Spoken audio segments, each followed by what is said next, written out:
Si Kimbert, tanong lang po, totoo ba na malaki ang growth ng portfolio kung magfo-focus sa dividend stocks? I haven't read a study about dividend stocks being better than focusing on a diversified equity portfolio.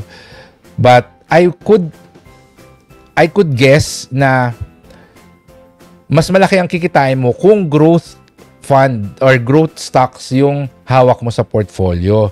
Kasi yung dividend stocks, a lot of those na regularly nagbibigay ng dividend, these are already big companies who are, if you know how these companies work, usually nagbibigay yan ng dividends kasi marami silang cash and they don't really want to have that much liquidity. So, kaya nagbibigay ng dividends. Ibig sabihin, very stable yung company and probably very little na lang yung kanilang potential for aggressive growth. So, slow and steady yung growth niyan. Kung i-compare mo sa isang growth stock, sa isang batang company na maraming plano, na maraming gustong gawin, ano talaga, mas malaki yung price appreciation ng stock. So, isang magandang example dyan ay, I would say Jollibee. Yung Jollibee dati, regular magbigay ng dividends. Pero nung nagsimula silang maging aggressive with their expansion worldwide, dumalang, naging less frequent yung dividends, bumaba din yung dividend rate. And I can understand that kasi nga, they need funds to expand. So, I don't know kung kailan magiging regular ulit yung dividends ng Jollibee at kung kailan siya lalaki. But, in any case, the price of the stock, although, syempre, volatile yung prices sa Pilipinas, I would say stable pa rin naman siya at slowly going up. Siyempre, bumagsak ng pandemic, but nakabalik na siya sa pre-pandemic, well, almost sa pre-pandemic levels niya. So, unlike yung mga dividend-paying stocks, slow and steady yung price appreciation. Yes, regular yung dividends. If you reinvest it, that would be better.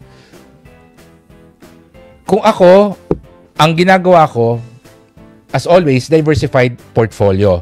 Pero yung portfolio ko ng stocks, mas malaki yung mga growth stocks versus sa dividend-paying stocks.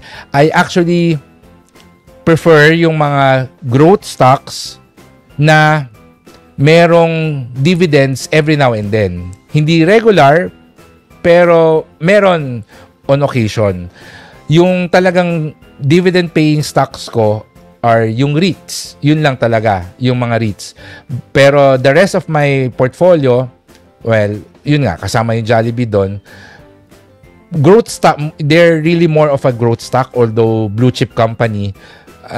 But I bought them because I want the price appreciation and not really the dividends. Unlike yung pagbili ko sa REITs, yung A-REIT at saka C-REIT and RCR, yung dividends yung kinuha ko doon. Katulad nung pagkuha ko nung ALFM Global Multi-Asset Income Fund, dividends din yung habol ko doon, pero meron akong mga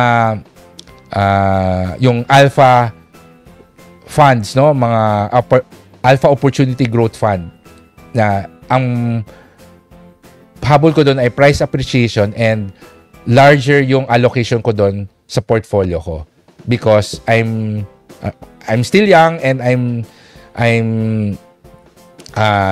trying to really grow my portfolio up until sa ating retirement years. Pero as we near our retirement years, syempre, bucket investing, mag-move na siya towards safer or lower risk investment. But for now, I can still afford high risk investment, kaya ganun yung allocation ko. So, wala pa akong nakikitang study. Most of the reports that I've seen, mix na yung performance ng portfolio, kung okay ba, given na ito yung allocation. Pero yung purely dividend stocks versus purely growth stocks, parang wala akong nababasang report. So, I can only guess na mas malaki pa rin pag growth stocks. Okay? Saan po kayo sa dalawa, capital appreciation or dividends? Depende kasi sa goal mo at saka sa status mo. But in my case, mas priority ko yung capital appreciation. Kasi mas malaki yung kita sa capital appreciation. Okay? Yung dividends kasi, ang sarap ng feeling na may pumapasok sa yung pera, pero ang liit lang nun. Ilang percent ba ang dividends? Usually, di ba, less than 1% of the price per share ang dividends. So, iba pa rin yung capital appreciation na nagta-times 2 yung price ng stock every 5 or 6 years. So, if you think about that, that's mga 15%, actually 10, sabihin na natin 10% compounded annual growth rate versus less than 1% na dividends. Sabihin na natin na kahit na quarterly nagbibigay ng dividends at 1% of the price, di ba?